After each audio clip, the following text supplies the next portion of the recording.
Kalian jangan berharap ini anime dibuat sama persis seperti manhwanya, karena bisa jadi sama seperti One Piece Part 2.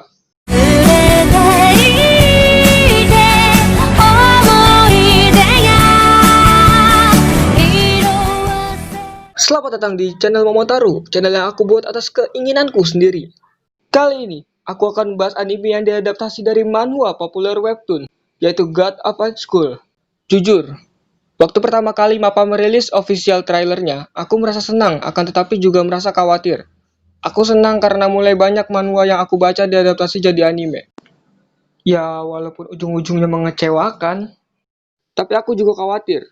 Karena ini manhwa panjang banget cuy, dan sampai sekarang ini cerita masih terus berlanjut tanpa tahu kapan akhir ceritanya tersebut selesai.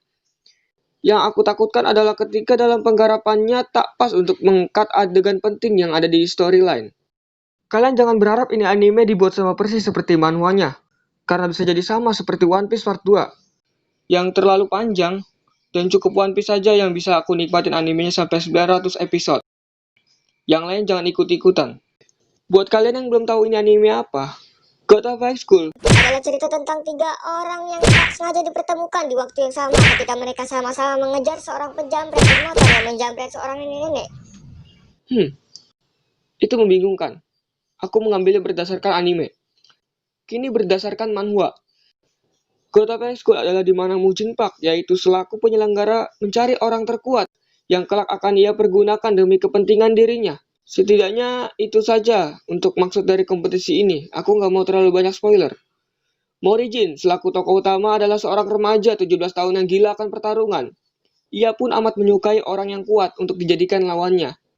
Akan tetapi sifatnya itu bertolak belakang dari kekuatan yang ia punya. Aku teringat akan sesuatu.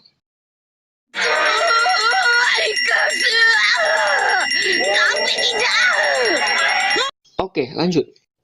Di sana Morijin ditemani oleh 2 remaja kuat lainnya yang sudah dianggap sahabat dari mulai pertemuan pertama kali ketika mereka sama-sama mengejar seorang penjamret, yaitu Mira dan Dewi. Untuk sinopsis cukup sampai di situ. Kesan pertama ketika aku menonton episode 1, hal yang sudah aku duga memang terjadi. Banyak scene penting yang hilang. Sebagai contoh, tiba-tiba setelah scene penjambretan mereka sudah sama-sama di arena Go.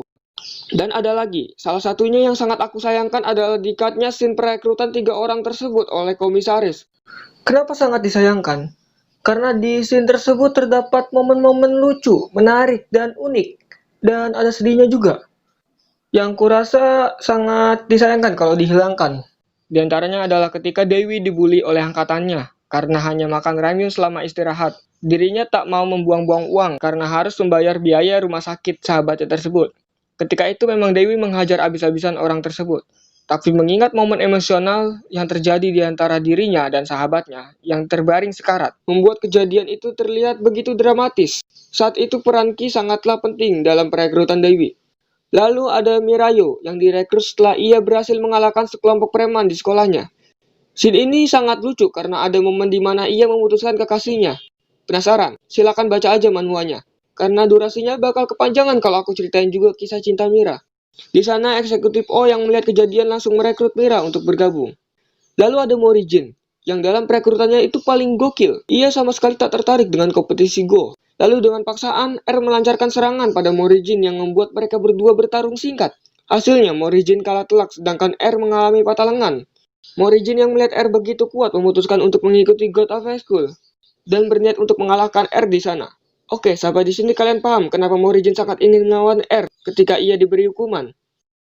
Kalian tahu betapa pentingnya scene yang aku sebutkan tadi untuk kebutuhan cerita.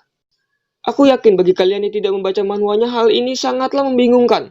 Terlebih lagi, kekuatan pinjaman pada episode 3 yang aku rasa terlalu memaksakan. Terlalu cepat untuk ditunjukkan. Aku tahu ini dibuat demi tidak memperbanyak-banyak episode. Tapi untuk awal pengenalan ini, aku rasa sangat penting untuk menceritakannya. Supaya penonton yang tak membaca manhwanya bisa menikmati tanpa harus berpikir keras apa yang sebenarnya terjadi. Tetapi ada scene di mana aku anggap terbaik, yaitu ketika mereka bersama-sama mencari pedang kayu milik Mira. Sumpah, ini bagus banget menurutku. Musik dengan animasinya nyatu banget, opening dan ending songnya pun juga bagus dengan ala-ala K-pop. Jangan tanya aku kenapa, karena ini emang cerita dari Korea, jadi apa salahnya kalau mereka memasukkan selera orang sana? Koreksi kalau aku salah, karena aku gak terlalu tahu tentang musik.